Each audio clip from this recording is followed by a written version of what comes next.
نکاح کے بعد دعوت کھانا ولیمہ شمار ہوگا یا نہیں؟ نکاح کے بعد دعوت کرنا یہ ولیمہ شمار ہو جائے گا۔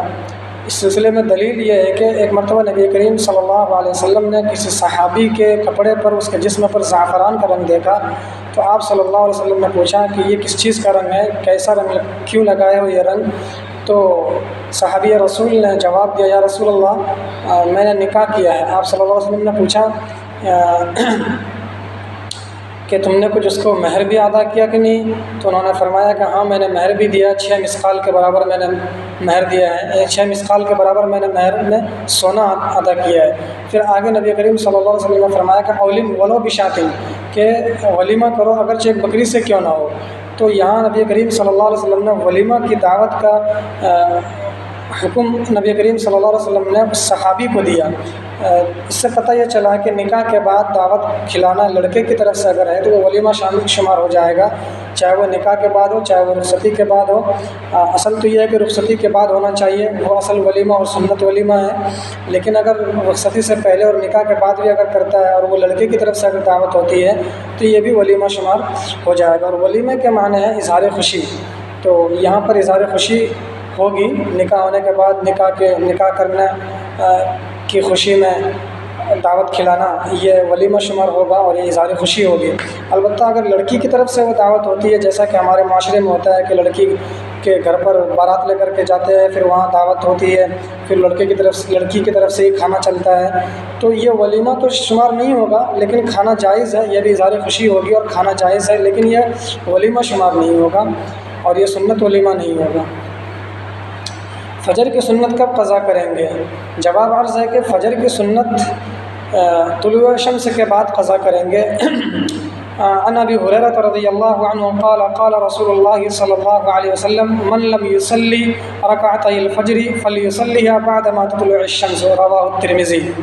امام ترمذی نے اس روایت کو اپنی کتاب میں ذکر فرمایا ہے کہ ابو ہریرہ رضی اللہ عنہ سے روایت ہے کہ نبی کریم صلی اللہ علیہ وسلم نے فرمایا کہ جس شخص نے فجر کی 2 رکعت نماز ادا نہیں کیا، یعنی سنت ادا نہیں کیا، تو انہیں چاہیے کہ طلوع شمس کے بعد 2 رکعت سنت پڑھ لے۔ تو فجر کی 2 رکعت کی سنت کی قضا وہ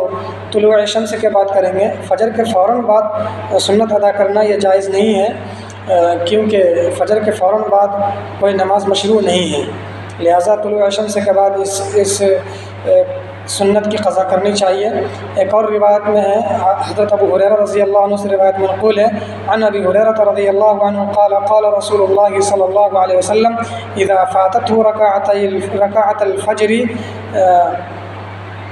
صلاهما اذا طلعت الشمس،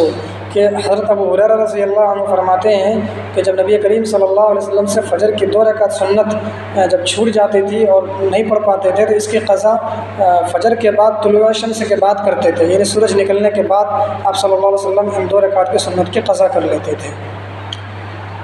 آب زمزم بیچ سکتے ہیں یا نہیں؟ جواب عرض ہے کہ ہر وہ چیز جو آپ کی ملکیت میں ہو آپ اسے بیچ سکتے ہیں، جس چیز کے آپ مالک بن جائیں اس کا بیچنا آپ کے لیے جائز ہے، چاہے وہ آب زمزم ہو یا عام پانی ہو یا کوئی بھی چیز ہو، آپ اسے بیچ سکتے ہیں آپ کی ملکیت میں آنے کے بعد۔ یہ